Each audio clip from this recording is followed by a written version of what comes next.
अर्जुन विषाद योग। भगवद गीता का उपदेश एक ही वंश के दो परिवारों के चचेरे भाइयों कौरव और पांडवों के मध्य हुए महाभारत के युद्ध की रणभूमि पर दिया गया। राजा धृतराष्ट्र और उनके मंत्री संजय के बीच हुई वार्तालाप से आरंभ होती है एक कथा। धृतराष्ट्र ने कहा, हे संजय, कुरुक्षेत्र की पवित्र भूमि पर युद्ध करने की इच्छा से एकत्रित होने के पश्चात मेरे और पांडुपुत्र ने क्या किया? संजय ने कहा, हे राजन, पांडवों की सेना की व्यूहरचना का अवलोकन कर राजा दुर्योधन ने अपने गुरु द्रोणाचार्य के पास जाकर इस प्रकार के शब्द कहे। दुर्योधन ने कहा, पूज्य आचार्य, पांडुपुत्रों की विशाल सेना का अवलोकन करें, जिसे आपके द्वारा प्रशिक्षित बुद्धिमान शिष्य द्रुपद के पुत्र ने कुशलतापूर्वक युद्ध करने के लिए सुव्यवस्थित कर दिया है।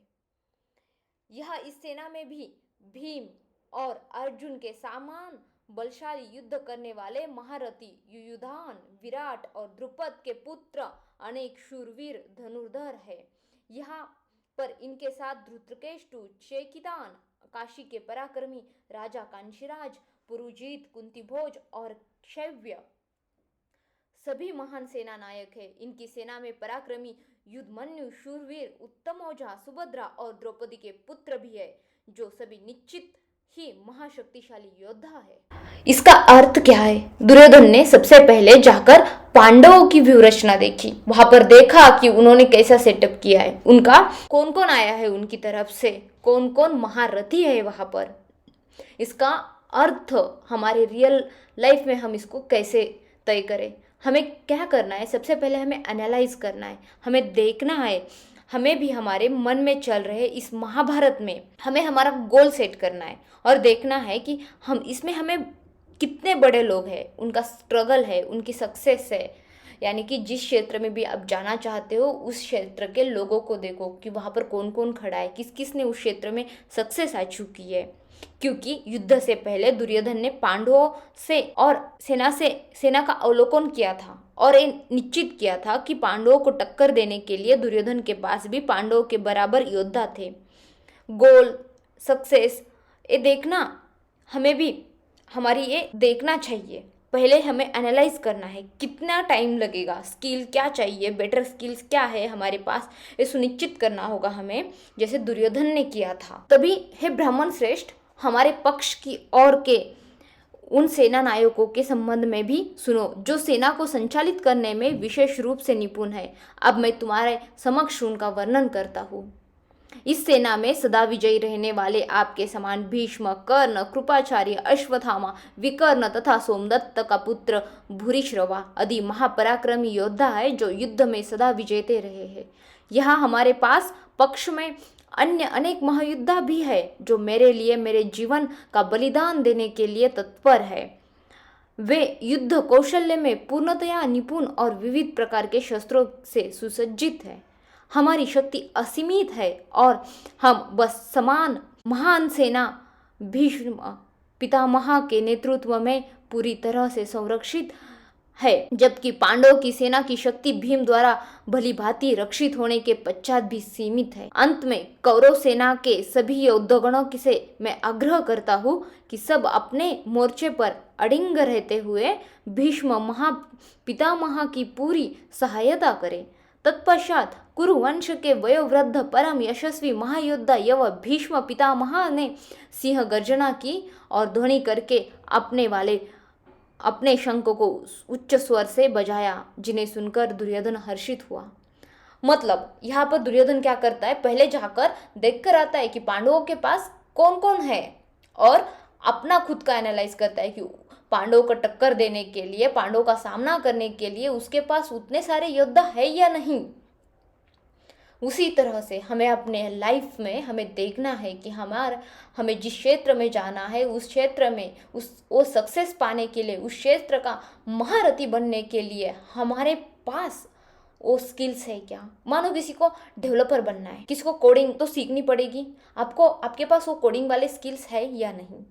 किसी को क्रिकेटर बनना है, क्या आपके पास उतनी प्रैक्टिस है कि आप एक क्रिकेट टीम में जा सकते हो। किसी को एक्टर बनना है तो आपके पास वो स्किल है एक्टिंग वाली। किसी को खेती करनी है, आपके पास खेती करने वाली स्किल्स है या नहीं। ये आपको पहले देखना है दुर्योधन की तरह। अगर आपके पास वो स्किल्स नहीं है तो आपको वो स्किल्स डेवलप करनी है। और यहाँ पर भीष्माचार्य ने अपना शंखनाद बजाकर युद्ध की शुरुआत की है।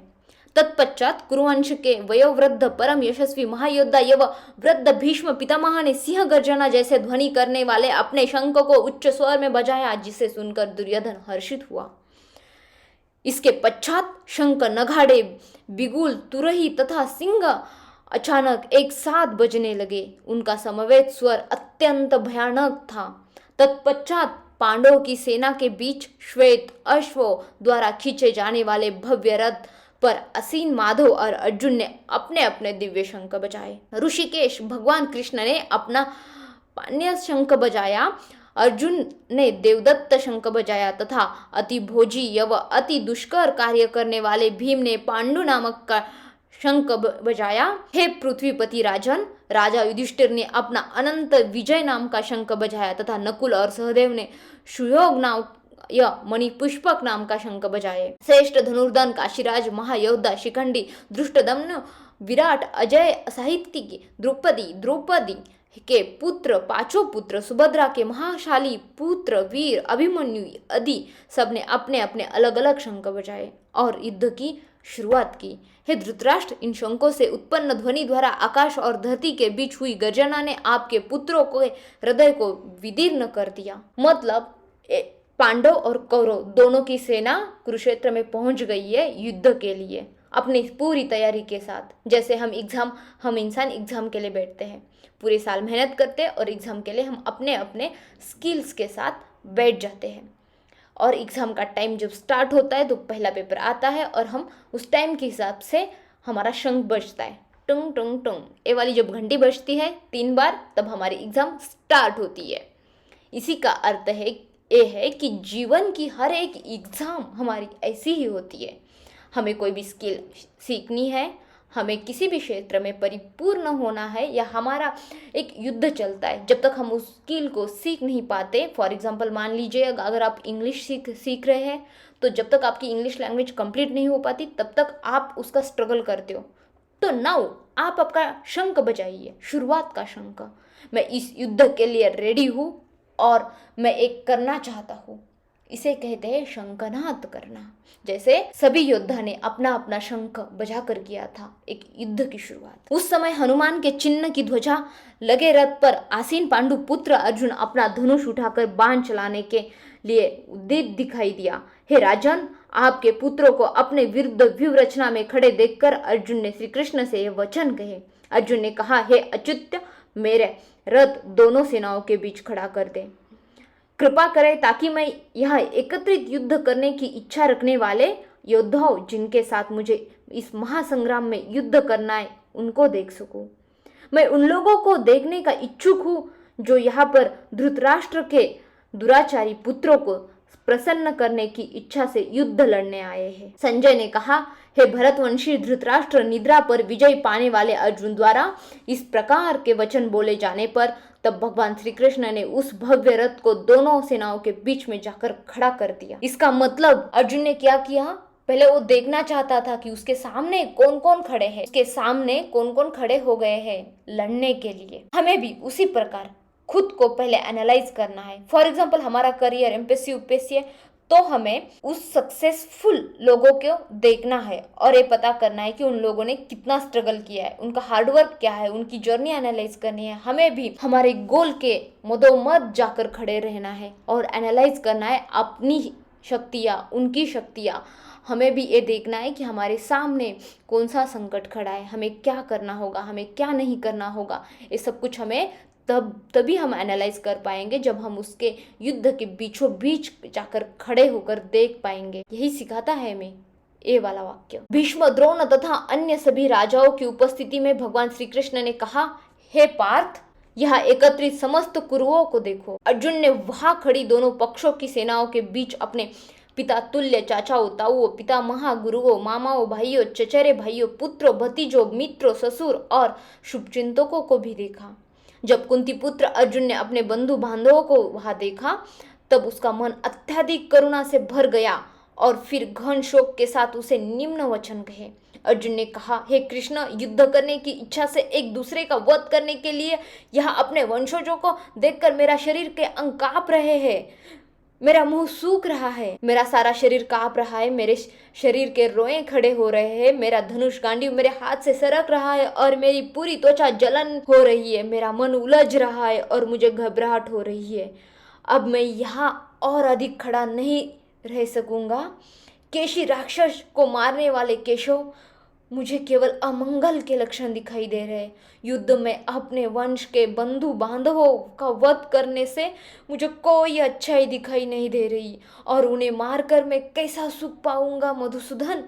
हे कृष्णा, मुझे विजय, राज्य और इससे प्राप्त होने वाला सुख नहीं चाहिए। ऐसा राज्य, सुख यह अपने जीवन से क्या लाभ प्राप्त होगा, क्योंकि जिन लोगों को के लिए हम ये सब कुछ चाहते हैं वे सब इस युद्ध भूमि में हमारे समक्ष खड़े हैं। हे मधुसूदन, जब आचार्यगण, पितृगण, पुत्र, पितामह, मामा, पौत्र, ससुर, भांजे, साले और अन्य सभी संबंधी अपने प्राण और धन का दाव लगाकर यहाँ उपस्थित हुए हैं, यद्यपि वे मुझे आक्रमण भी करते हैं, तथापि मैं उनका वध नहीं करूंगा। यदि फिर भी हम धृतराष्ट्र के पुत्रों का वध करते हैं, तब भी भले ही इसे पृथ्वी के अलावा तीनों लोगों का धन भी क्यों न प्राप्त हो, तब भी मैं उन्हें मारने में हमें सुख कैसा प्राप्त होगा। हे समस्त जीवों के पालक, धृतराष्ट्र के पुत्रों का वध करके हमें क्या सुख प्राप्त होगा।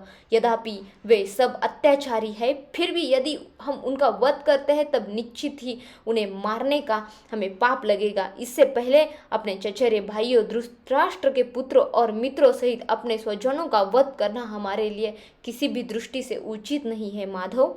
इस प्रकार अपने वंशजों का वध कर कर हम सुखी आशा नहीं कर सकते माधव।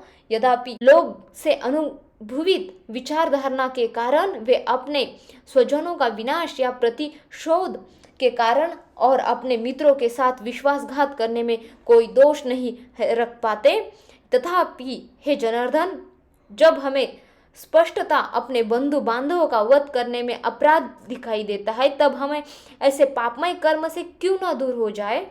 जब कुल का नाश हो जाएगा तब इसकी कुल परंपराएं भी नष्ट हो जाती है और कुल के शेष परिवार अधर्म में प्रवृत्त होने लगते हैं। अधर्म की प्रबलता के साथ हे कृष्ण, कुल की स्त्रियां दूषित हो जाती है और स्त्रियों के दुराचरण होने से ही वृष्णि वंशी हो जाती है। अवांछित संतानों जन्म लेती है। अवांछित संतानों की वृद्धि के परिमाण स्वरूप निश्चित ही परिवार और पारिवारिक समस्या का विनाश करने वाले का जीवन नरकीय बन जाता है। जल तथा पिंडदान की क्रियाओं से वंचित हो जाने के कारण ऐसे पतित कुलों के भीतर पितरों का भी पतन हो जाता है। अपने दुष्कर्मों के कुल परंपरा का विनाश करने वाले दुराचारियों के कारण समाज में औचित्य संतानों की वृद्धि होती है और विविध प्रकार की सामुदायिक और पारिवारिक कल्याण की गतिविधियों का भी विनाश हो जाता है माधव। हे जनार्दन, गुरुजनों से सुना है, जो लोग कुल परंपराओं का विनाश करते हैं वे अनिश्चित काल के लिए नरक में डाले दिए जाते हैं। और कितने आश्चर्य की बात है, हम मानसिक रूप से इस महापाप जन्य कर्म के लिए उद्दित है। राजसुख भोगने के लिए इच्छा के प्रयोजन में हम सब अपने अपने वंशजों का वध करना चाहते हैं। यदि धृतराष्ट्र के शस्त्र युक्त पुत्र ने मुझे निहत्थे को रणभूमि में प्रतिरोध किए बिना भी मार दिया, तब भी मेरे लिए श्रेयस्कर होगा राजन। संजय ने कहा, इस प्रकार यह कह रहे अर्जुन ने अपना धनुष और बाणों को एक और रख दिया और शोकुल चित्त में अपने रथ के आसन पर बैठ गया। उसका मन व्यथा से दुख भर गए। जब अर्जुन उनके सामने चले जाते हैं तब हमें पता चलता है कि अर्जुन कितने विचलित हो गए थे। अर्जुन ने देखा जिन लोगों ने उनको बड़ा किया है उनके सामने वही लोग खड़े हैं। अर्जुन की सिचुएशन कुछ अलग थी। उनको युद्ध अपने हक के लिए अपने अपनों से ही करना था, बट हमारी सिचुएशन बिल्कुल अलग है। हमारा युद्ध खुद से है, क्योंकि वो कौन है जो हमें सक्सेस बनने से रोकता है, वो कौन है जो हमें मेहनत करने से रोकता है, वो है हमारा आलस। हम खुद हम ये सोचते हैं कि आज नहीं करेंगे फिर कभी करेंगे। बस यहाँ पर हमारे आगे हम खुद खड़े हैं, हमारा डर खड़ा है, हमारे आगे डर होता है और हम कांपने लगते हैं। नेगेटिव एनर्जी हमारे अंदर आती है, हमें इम्पॉसिबल लगता है और हमें लगता है कि हम हार मान लेते हैं।